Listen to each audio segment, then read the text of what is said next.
This is World Awakenings, the fast track to enlightenment with your host, Carl Gruber. World Awakenings is a podcast dedicated to opening your mind, your heart, and your eyes to the fact that the world's population is now, more than ever, awakening to all things spiritual, metaphysical, and enlightening, and just how they play an all-important role in our daily life. So join Carl on this enlightening experience as he interviews metaphysical and spiritual experts to discuss, debate, and delve deeply into the hows and whys of this worldwide awakening. The law of attraction states that everything is energy and that like attracts like.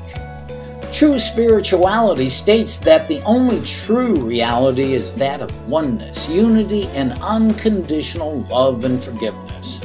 Together, these two are attached at the hip and perform a beautiful symbiotic dance together. Hi, I'm Carl Gruber, author of the brand new book, True Spirituality and the Law of Attraction, Beautiful Symbiotic Relationship.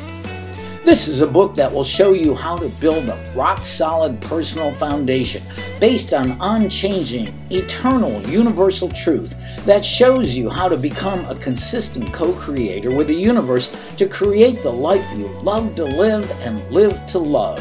Get your copy today of my new book, True Spirituality and the Law of Attraction, a beautiful symbiotic relationship, and learn how to manifest the life you truly desire to be living.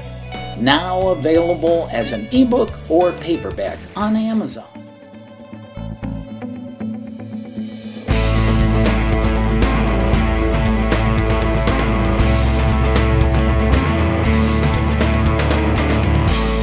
Thank you for joining us here today for episode number 92 of this podcast, World Awakenings, the fast track to enlightenment.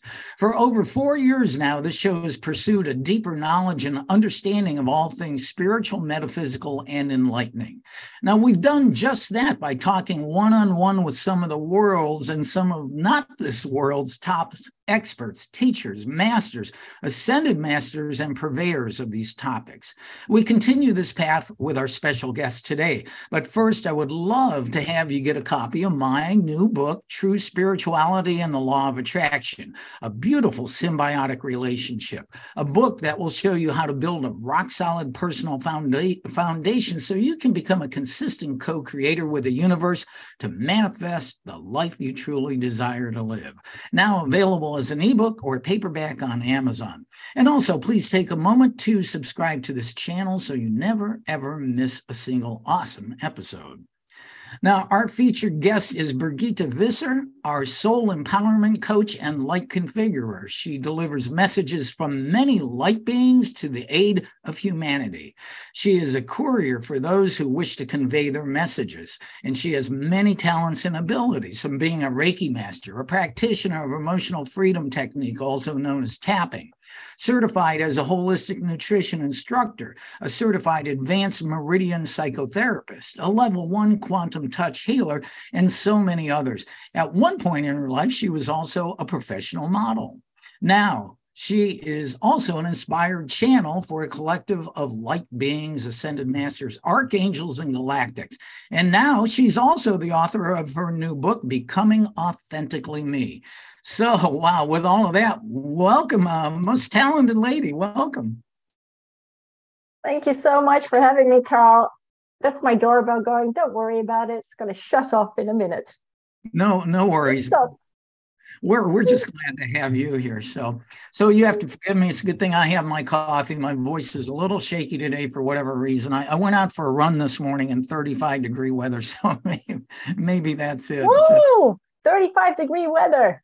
Yeah. Welcome. As in Fahrenheit? Yes, as in Fahrenheit, not centigrade. Oh my goodness.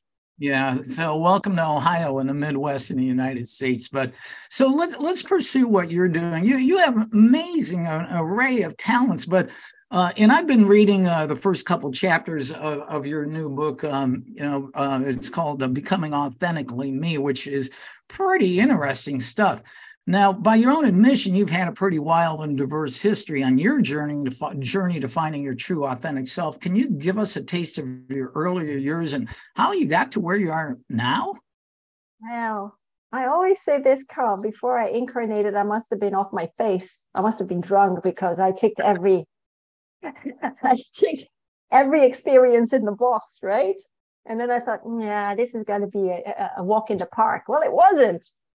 So, well, I was born back in the 70s, in 1974 to be precise.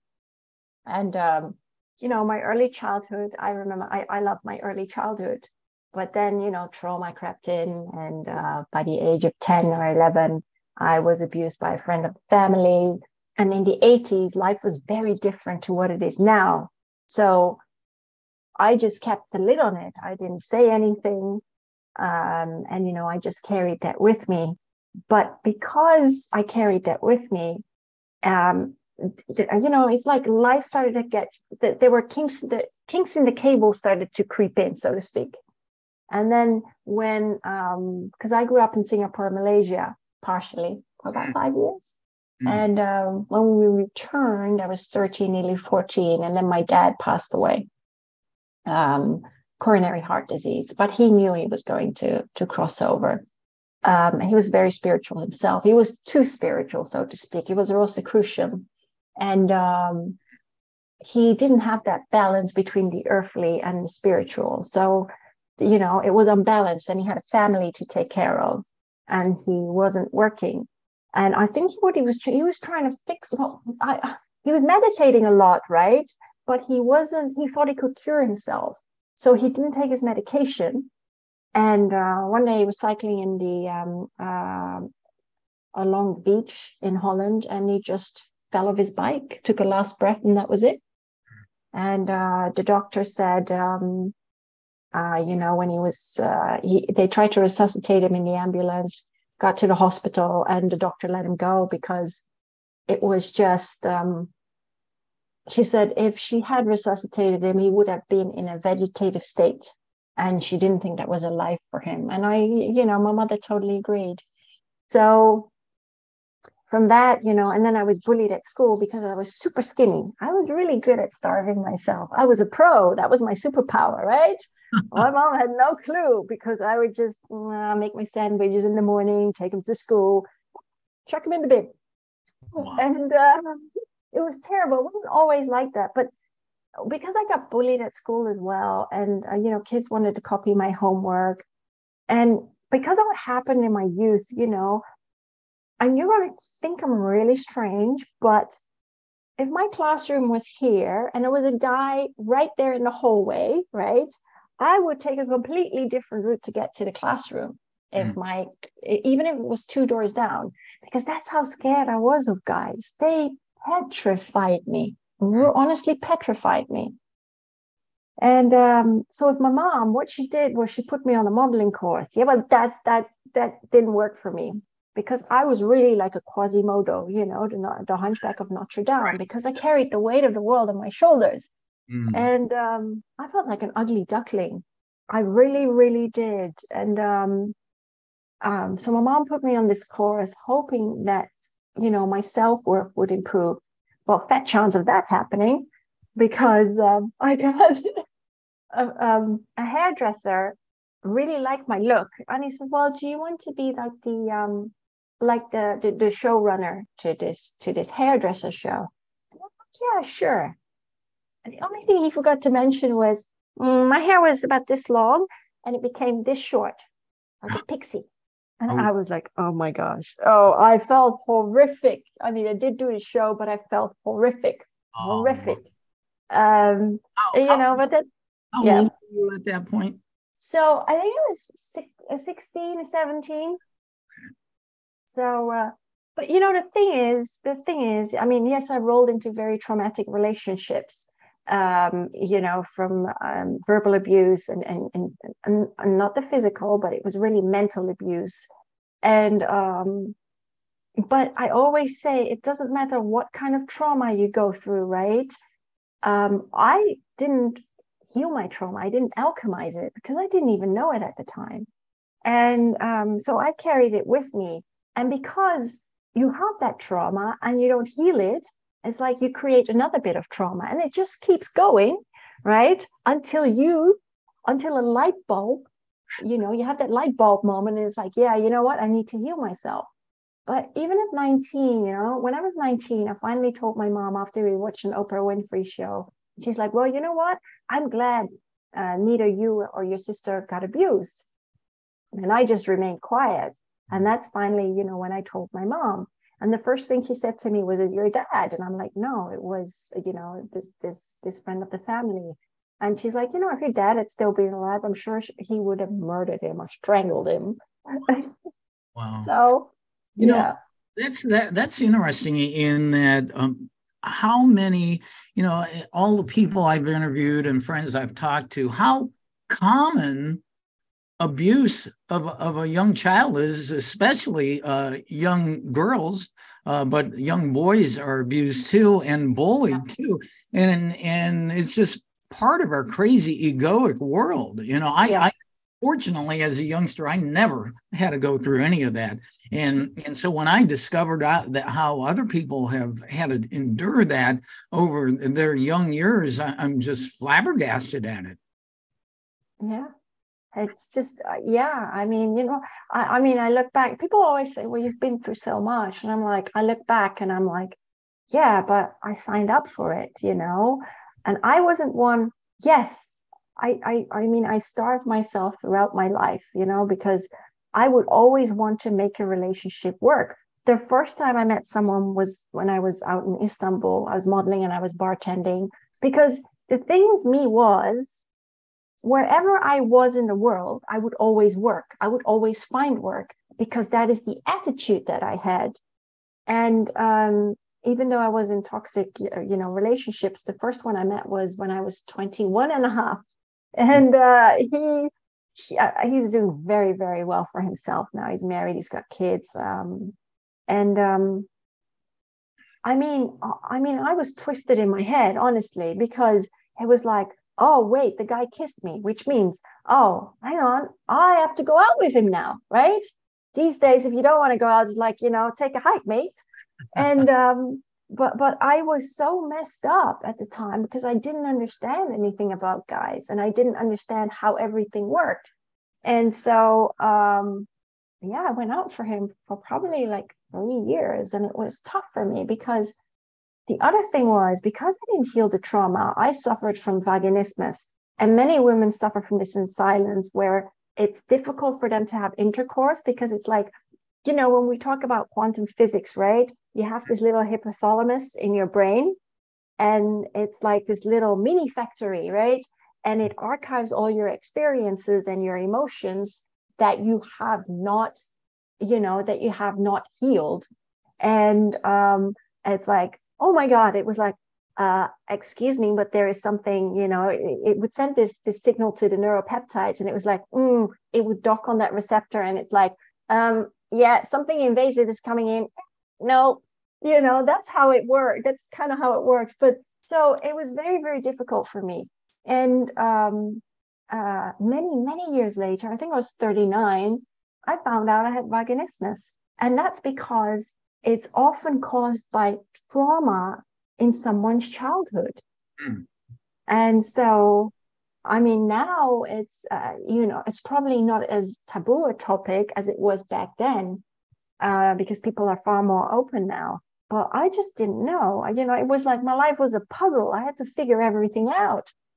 So, but I chose, remember, so I had several toxic relationships. And the one that really car crashed me the first time was a guy who was from the US, met him on MySpace. I'm not sure if that even exists anymore. It's so long ago. And he was a crack addict. What the heck, man? I mean, I didn't even know. Whoa. I honestly didn't know, because it was like he would be fine for a long time, and then all of a sudden, boom. And so I know it's really bad, but I paid for him his ticket to go to Holland, because I was living in Holland at the time. And that's where I found out he went off the deep end, and he got in bed with the Crips in Holland. And I had my life threatened. I tried to save him, but the thing is, I was a broken bird, and I was trying to fix another broken bird, right? And that doesn't work, because you need to heal the brokenness and the fragments of your soul, right? You need to piece yourself back together. And I was kind of deflecting. And a lot of people do that, right? They deflect because they're trying to fix someone else just to feel better about themselves. Right. And, I would try and find him jobs, because I had a really good job. And it just wasn't working. And he wanted to get better. And all the clinics that we visited, and all the phone calls that he made, he couldn't get in because he didn't have a social security social security number for Holland. So that was the problem.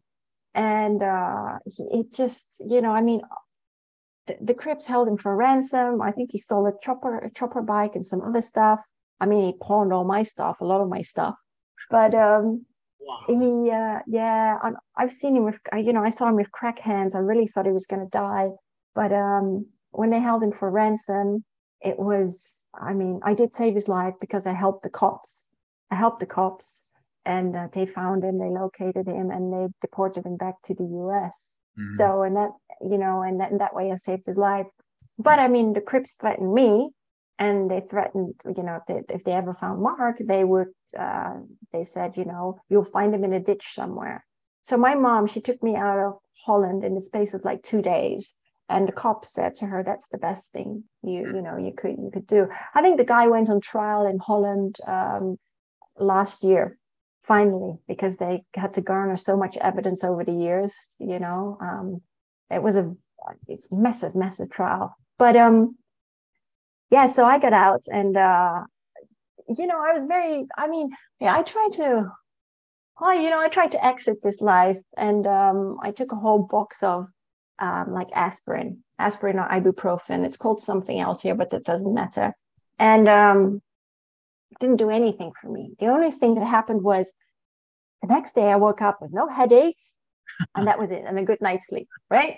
But I knew I had to make some changes, and I called up a counselor, and because my mom said, just call up a counselor, and I did. But when I went to see the counselor, the only thing she said to me is like, hey, Birgitta, well, you're going to be fine. You're strong enough. You'll be fine. But that's not exactly what I wanted to hear, right? That wasn't helping me. So I started to do my research, and then that's actually how I rolled into Reiki.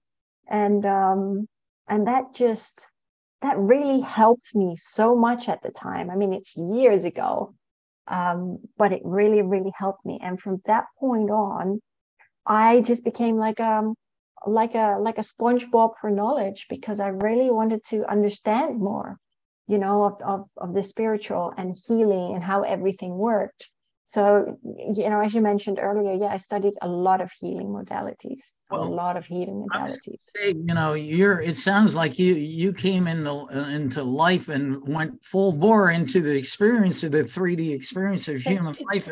We could make a movie just out of your young life there. And of course, nobody would believe it. No, that's stranger than fiction. But wow, that's amazing. But it sounds to me, you all of these things that you went through, it drove you to a higher level of consciousness and understanding. As you just started to say, you started grasping a hold of all this new knowledge. It must have been quite an eye-opener for you at that point. It was. And for a time, my life seemed to be on track, but Spirit had other plans for me. They were like, oh, we're going to present Birgitta with someone else. Let's see what she's going to do, right? So, when I bought a property out in St. Petersburg, when the market crashed back in 2012, in Florida, and this person was so needy. It was unbelievable. He was an amazing teacher. Let me get one thing straight. All these people that I've been with, and all these people that I've come across on my journey of life, I love them all, right? How can I not love them? Because they were amazing teachers to my then very naive soul. I really had to learn. And I wasn't going to awaken. I wasn't going to become more aware if I just had very superficial experiences. And so with this guy, I mean, he moved from an hour away to 2 doors down. Oh. And he was just needy. He was possessive. Then he had a reckless, bless his heart. Couldn't pay the lawyer, didn't want to. And then it just snowballed out of control. And then he lost his mom as well. And he'd never experienced loss. So he fell into this very depressive state, right? And there's something, I talk about depression in my book as well. And Archangel Michael, I love him. He's like a Jack the Lad. But he explains, depression from all different angles. But as he says, you can sum it up in one sentence, basically. It's depression is you've shot your mind to hell, right? That's basically what you've done. Yeah. Right? Because you ingest so much information and it just presses and presses and it presses upon your heart, right? But you've got to take responsibility for your life. And what did I do? Bad girl again, right? I paid a lot of his bills. I tried to find him jobs, even though I was working and I wasn't exactly legal. But I had a tax ID number, so I was okay. But it didn't matter to me what kind of work I did. I mean, I pulled weeds in someone's gardens. Who cares? Work is work, right? And I walked dogs. I nannied. I did promotion work. But it got so bad with him because he was very possessive, right? Even though he had a key to my house, he refused to return it. And it just snowballed out of control because I sold my home to get away from him. And then I bought another place and I was just beyond myself. And I could have gone back to the UK, but I didn't because I felt like a failure. I felt a complete and utter failure because I had to give up my home. And I felt that I could do better. And then I was ripped off by the builders and it became a bit of a money pit. But anyhow, I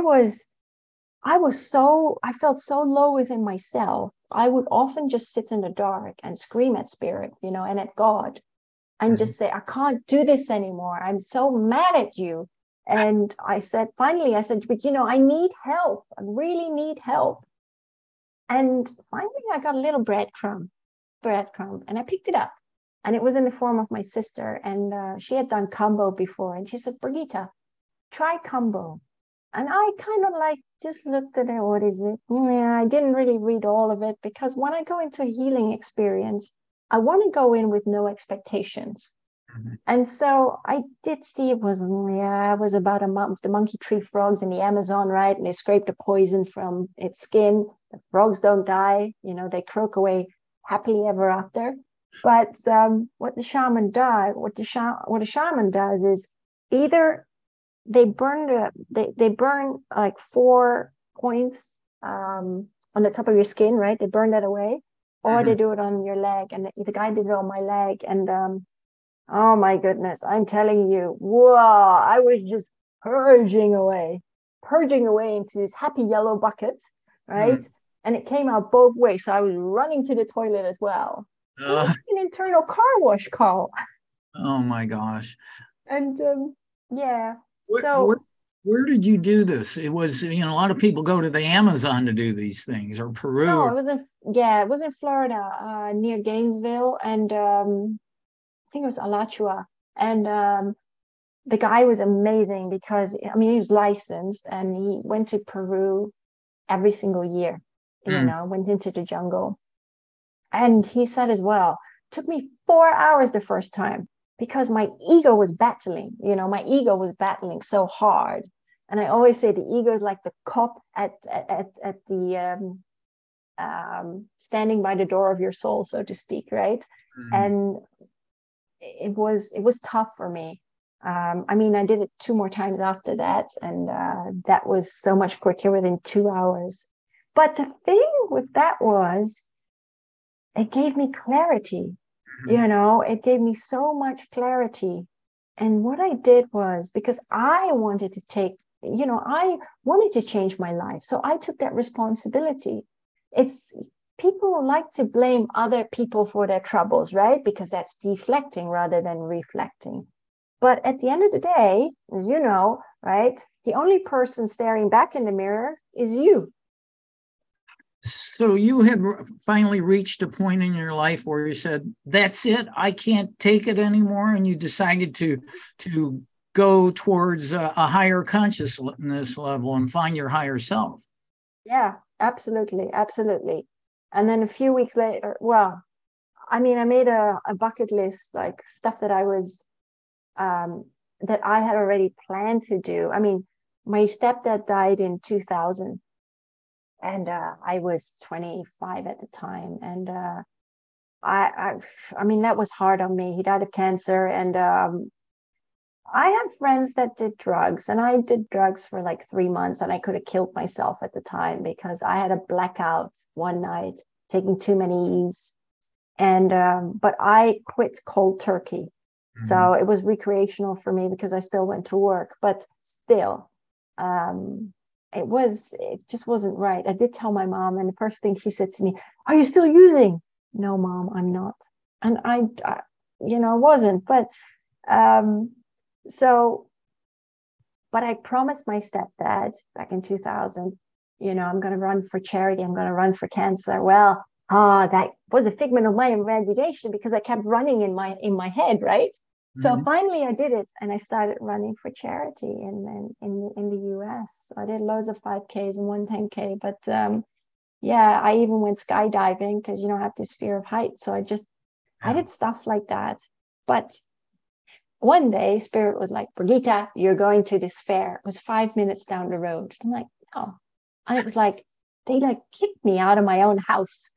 And when I went there, that's where I met my former mentor, Alania Starhawk. That's where I walked through the Akashic record holes, into my past lives. And that's where my life completely started to change. And it was actually very, very eye-opening. And I was never one to be very visual. You see, many people are very visual when they meditate or when they speak to other beings. I was never really visual. I always felt. And I went to one of her workshops one night, and I'm one of these people. I like to sit in my own little corner, leave me alone. And anyhow, it was a big group. And when Alania did a meditation, right, she counted from 1, 2, 3, did the meditation, and then 3, 2, 1, and I was back in the room. Heaven knows where I went, Carl. I don't know. I just zonked out. I must have gone to outer space somewhere. Wow. And everyone was saying, "Oh my gosh, I got this message, and I saw so and so," and I was just like, I was very upset, honestly. I was so glad I was sitting on my own because I was actually crying and I was just wiping my tears away. Thank God nobody saw that. And but there was one exercise that Alania said really helped her open up to channeling. And that was, she just sat with a pad and a pen, and she just said, "Spirit, you know what? I am open and I'm ready to receive." And that stuck in my head. And so I darted out the front door, right? As soon as the workshop was over, drove home, and I sat down, had a cup of tea, and that's exactly what I did. Exactly that. And it just started to flow. And I think because my mind was I was done analyzing, I was so, out there that I just started to write. So this was your first experience with channeling, and it came through in the form of writing. Yes. There was no speaking yet. And Nope. now they speak through you? I hear them, and I just, so I verbalize their wording. But I still do that in a lot of writing. Unless I really have a message for someone, then I will give it to them. But yeah, it started with the writing, and it was really like old English prose. And I wouldn't know exactly what I'd written until I read it back. And from that point onward, I just started to do it every single day. Because, you know, if you go to the gym and you want to look better, then you've got to go several times a week, right? Right, right. So yeah, that's how it started for me. So who are some of these light beings and galactics that speak through you? I know, reading your book that Saint Germain comes through you a lot. Who are some of the other beings? So there's Archangel Michael, there's the Ascended Master Hilarion, Raphael, Archangel Nathaniel. He talks about light language actually. The Ascended Master Thoth, Ma'at, Anubis, the Pleiadians. Yeah. Yeah, the Syrians. Actually, the Blu-ray beings are also in there. It's just, you know, it's quite funny. And it's sometimes it's just like, well, I'm Dutch, right? So I always say I'm a bike messenger between the here and there. Well, it's interesting. Past shows I've had Othello the Syrian, who's channeled through Christina Hill. I've had Daniel the Arcturian coming through Tracy Mahan. I've had the council comes through my own mentor, Christy Whitman, who's a pretty well-known lady, and on and on. And it's been very interesting. We've had some of these beings doing light language, and I said, I think you told me earlier you speak some light language sometimes. Yeah, I do. It was one of these things where it's funny. I know exactly when I need to be doing something, and I will find the right teachers. You know, I'm pointed in the right direction. And it was somebody explained it to me. It's very funny. She's like, because it had to do with a past life. And so it stopped me because I was captured by the Atlanteans. I was a mermaid and I was captured for my voice. And they had these, you know, I mean, the Atlanteans love to experiment and they love to create different species, right? And I was there to help. Oh, how do I put it? I could see it. So they used my voice, the toning of my voice, to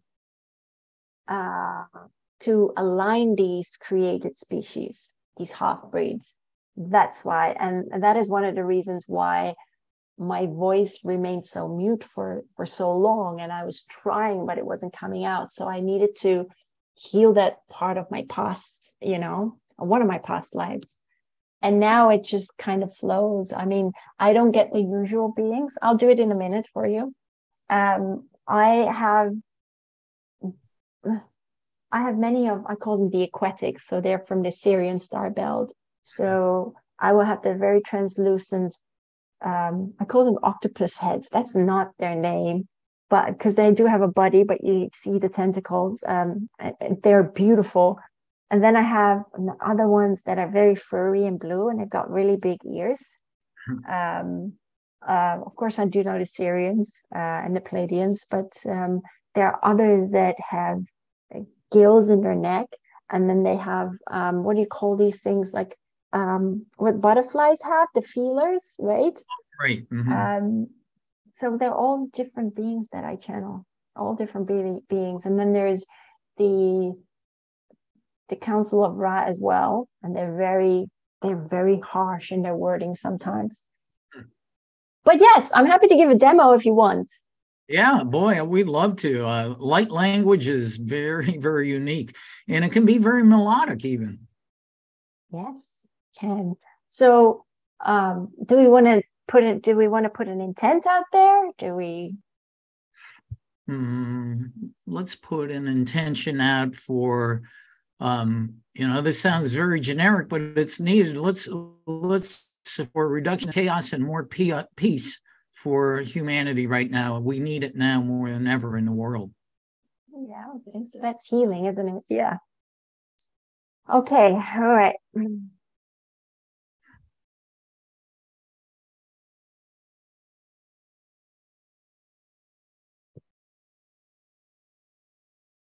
Okay, so healing. peace. Hashimidit Aniani Kakakalia, Hanikikit Sisi Anikakalina, O Paxisi Alemakakania, Uyamakakaini, Hashikila Tata Amakakania, Atsisi Hanikatari, Uyakakani, Uyamama Ushiminina, Uyakakatisima Alimema Papa Yininia. Haha, tisi makalililia. Uya mama iya mama. Ushimini ai. Ushimini akakania mama ya. Tisi. Haya mama hui maya. Haya mama hui mama. Haya mama hui mama. Haya mama kiki tiyama iya. Uya makakakarima. Wow. That is amazing stuff whenever I hear a light language. Yeah. And you and I talked about this earlier, even though we don't, quote, understand it, we do perhaps intuitively when we understand what the message is. Yes. It's the true, not only international, but intergalactic language. Yes. Absolutely. Whenever I do this, it goes to my head and I'm like, what? Well, I'd love to talk about some other things that you do. And I was looking how you talk about how we're all conscious fields of energy. Why don't people realize this? And how can somebody understand this to awaken to the fact that they are conscious fields of energy? That's the same as what you're talking about in your book, right? Law of attraction. It's the same thing because we're energy and people do not realize that they're energy. They think like they're this big blob of organism, right? But we're not. We're actually, so when people don't realize that they are, how do I put this? Right, we're all divine alchemists by nature, right? But people don't realize that. And people don't realize that they constantly create and express themselves energetically, right? Because what you vibe out is exactly what you vibe back in, right? Because that's the law of energy, the law of attraction for you. And the thing is, once people become more conscious of that fact or become more aware that they're actually creating their lives, right? If you're going to say, I feel crap, my life is crap, this is crap, so to speak, right? Very black and white. Well, then certainly your life is going to be crap because that's exactly what you attract. But if you do it on the flip side, yeah, but there's still one thing. If you do it on the flip side and think, you know what, but I want this, I really want that. Well, and it's still not working, then you have to ask yourself, right? Maybe I need to heal up first because sometimes I'm my own worst enemy. I'm the kink in my own cable. Mm-hmm.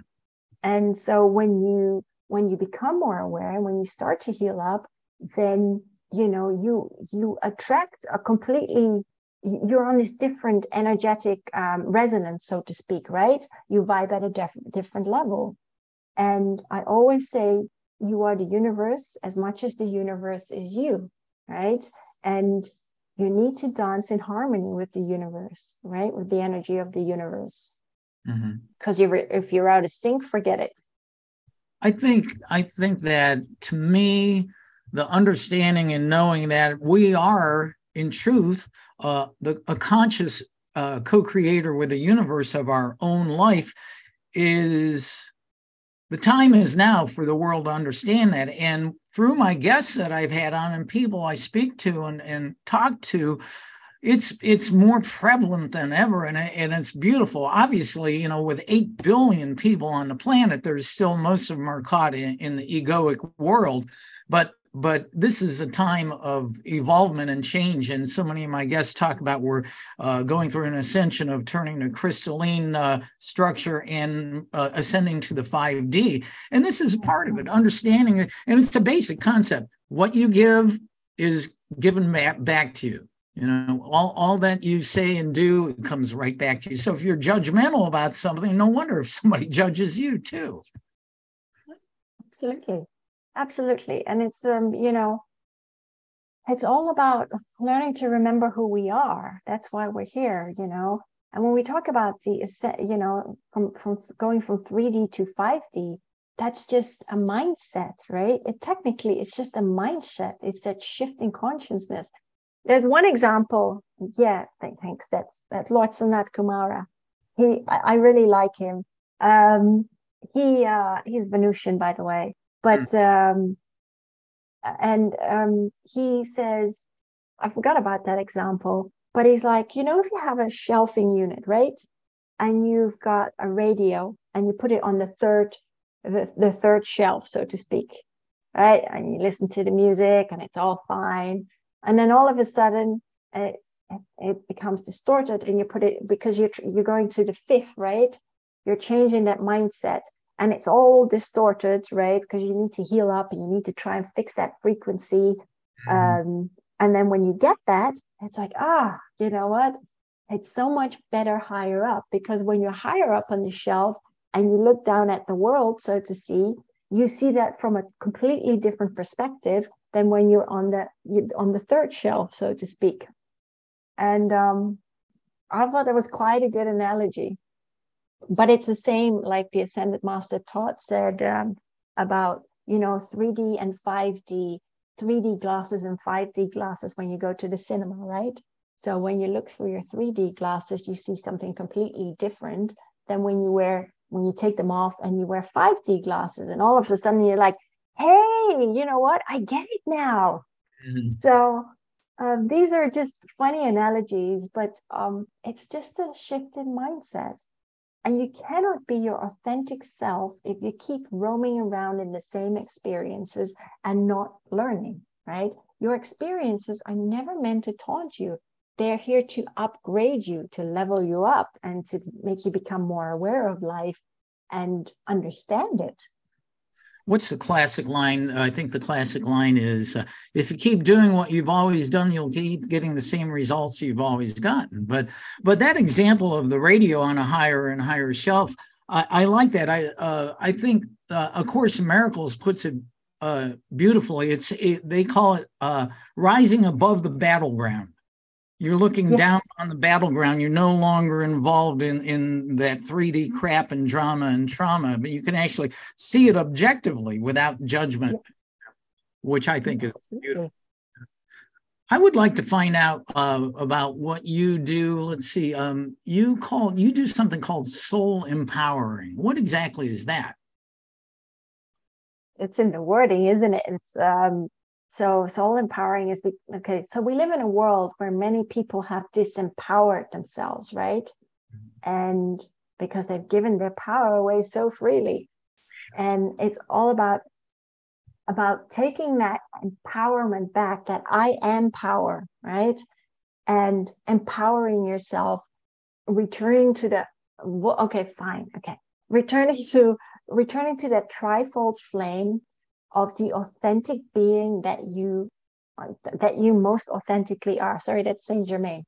So sometimes they'll pop in words and I'm like, well, I'm talking. No, you say that. Wow, gosh, I want an assistant like that. He doesn't even charge anything. But let me tell you something. Do you know what? Now that we're talking about healing, right? So people always think, you know what, when you ask the Archangels or the Ascended Masters or whoever for help, right? It's like, oh, do you think they're going to wave a magic wand or be a fairy godmother, you know, like Cinderella? No, you have to do the work, right? You ask them for help. They will send you breadcrumbs, but you're going to have to do the work, because I'm sorry, if you've been given everything on a silver platter, you're not going to learn anything. I call that taking inspired action. Doing the work. Yes. Good one. Yes.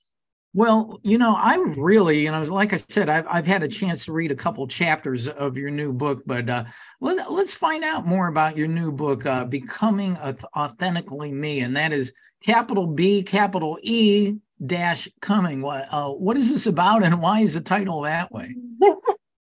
It's so it was actually the Council of Ra that came with it, because I was like, what does that mean? So yeah, it's BE capital and then dash CON dash ING. And they said, well, if you swap the letters around, right, then it becomes being.com.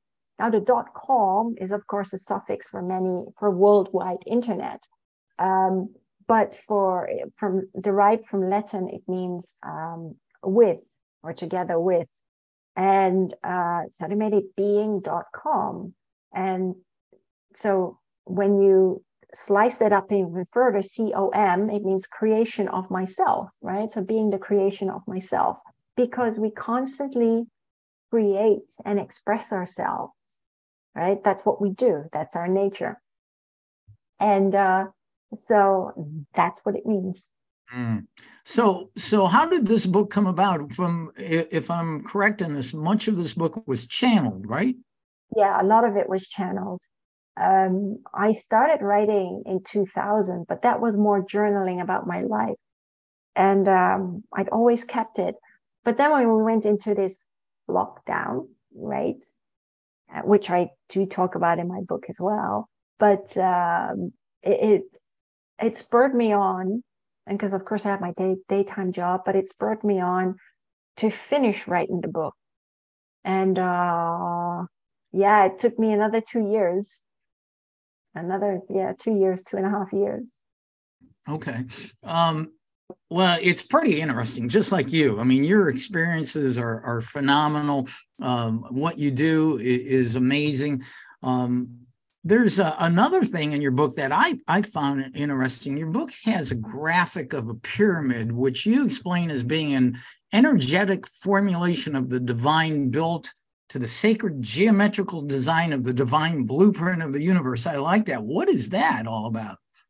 Oh, I mean, so this when I created the cover, I wanted to get it right. I had it in my head, and the designers couldn't get it right, so I made it. Okay. And so they just did the purple background and the other stuff, but I did all the so I did the design within that little person, so to speak. And it's really it was very interesting, because it was the various councils, but it was also the Galactic Federation, and I worked with them quite a bit. So it was very interesting that at top we have the star. It was the great cosmic sun, the creator of all creation, so to speak. Because you are part of creator, right? We're not separate from the whole. We're all part of creation. And that's why I always say we're brothers and sisters of the light. We pretend, like we don't know each other walking down the street, but technically we all know each other. It's just the humanoid experience, right? That's built the remembrance of knowing one another. So, and then in the middle, I talk about the middle is that Galactic Federation symbol, that starseed symbol, because we're all connected to the great council of light, right? Of all cosmic beings, so to speak. There's no exception to the rule thereof. I always say, unless you perceive yourself to be anything else, then so be it.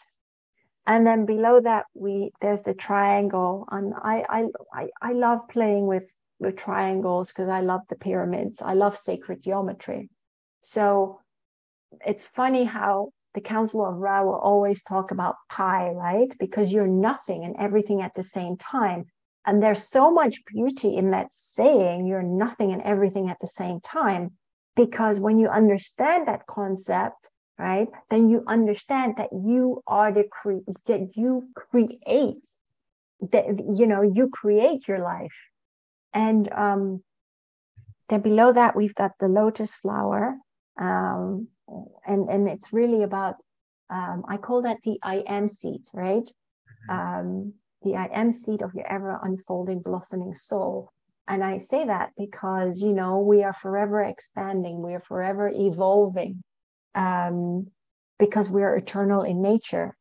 And then below that, by the root chakra, you've got the earth star, And that's the earth star that is anchoring the soul to the physical essence, you know, your physical body. And it's just, yeah, for me, it's very logical. But I see humanity. I always say we're sacred geometrical beings of the divine, because that's what we are. And that image that you're talking about, it's similar to if you saw a picture of the 7 chakras, but it's not. I mean, you have little different explanations of those areas. Wow, this is just phenomenal. I'm guessing that where you're at, you know, after all the trauma and drama and crazy times in your younger days, you're probably feeling pretty good, in a good place these days. Yeah, I do. And I think it's because, you know, I mean, I understand my experiences, and it doesn't mean that my life is always a bed of roses. I can give you one classic example. I lost all my savings, I think 2 years ago, through a bad investment. My mom did the same investment. It was a massive scam on a massive scale here in the UK. But my mom got her money back within a space of 3 weeks. It took me nearly a year, but Spirit just said to me, Birgitta, you have a job, right? You've got a roof over your head. And I'm like, yes. Well, what's the problem? Just get on with life. And they were right? You can either let the experience define you, or you define that experience. It's a choice. And I thought, no, you know, I'm not going to sit there and cry. And, you know, I mean, I was frustrated for maybe 30 minutes. And my mom felt so bad, because she's the one that advised it, right? I said, Mom, it's okay. Don't worry about it. It's fine. Because I'm very easy like that. My experiences don't really get to me, because I'm just like, yeah, you know what? Doesn't matter what gets thrown in my way. I'll deal with it. It's an attitude thing. Well, I think that's beautiful to hear that about you. Is, you know, another great quote from A Course in Miracles is, the past is gone and can touch me not. And if everything is energy, and our memories of the past are simply that, just energy, they can't be anything else. They're in the past, and it's a memory.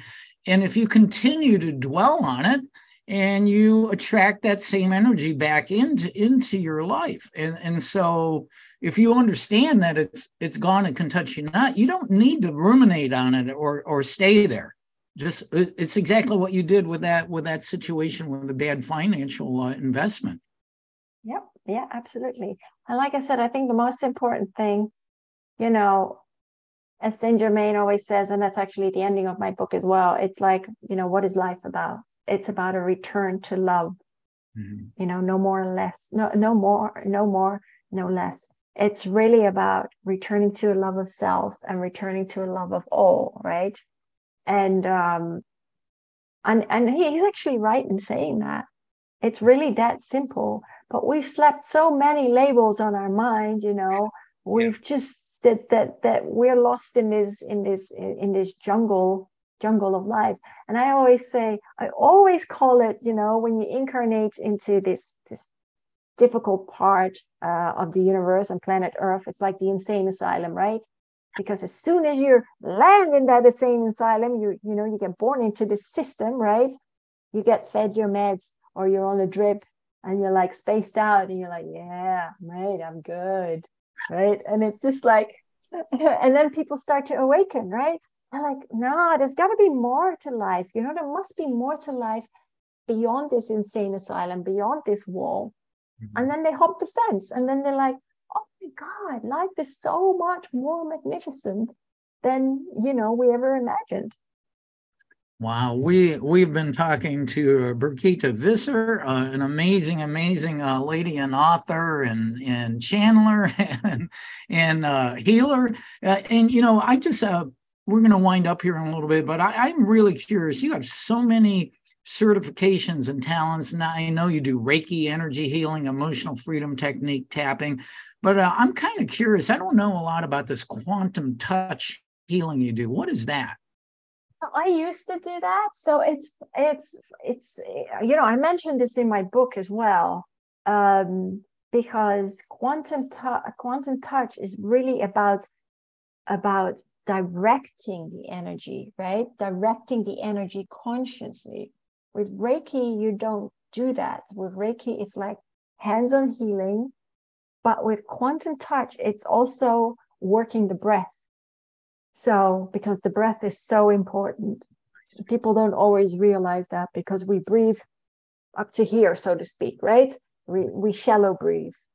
And I meditate every single night, and I do the proper from up here to all the way down to the root chakra. And that's how you reach that 0 point. But the thing with quantum touch is it's just very directed. It's very conscious.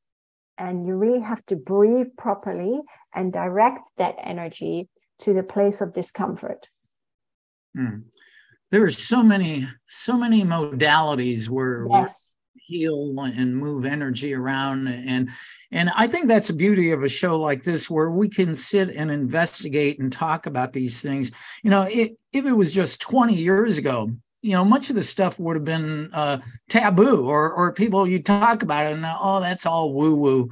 And there's those people out there that consider it that, but more and more and more, and millions of people, like we talk about, the humanity is going through an evolution and awakening to all of these beautiful things. And of course, we have all of our friends in the unseen realm that come through you and visit us and are here to help humanity. And I just think it's beautiful. And, I would like to ask you, how can people get your book, Becoming Authentically Me? And also, how can they get in touch with you? You have a website? Yes. So my book is available on Amazon worldwide, and they can get in touch with me through my website, powersoulhealing.com, or via my group page on Facebook and Instagram, Universal Light Warriors. Okay. Wow. And all I can say is that your life is not boring. You're not boring. This is just so fun to talk to you. I love your laugh, and you have a beautiful smile. And thank you so much, Birgitta, for being on World Awakening. It's been a blast. Thank you so much for having me, Carl. I had a blast as well.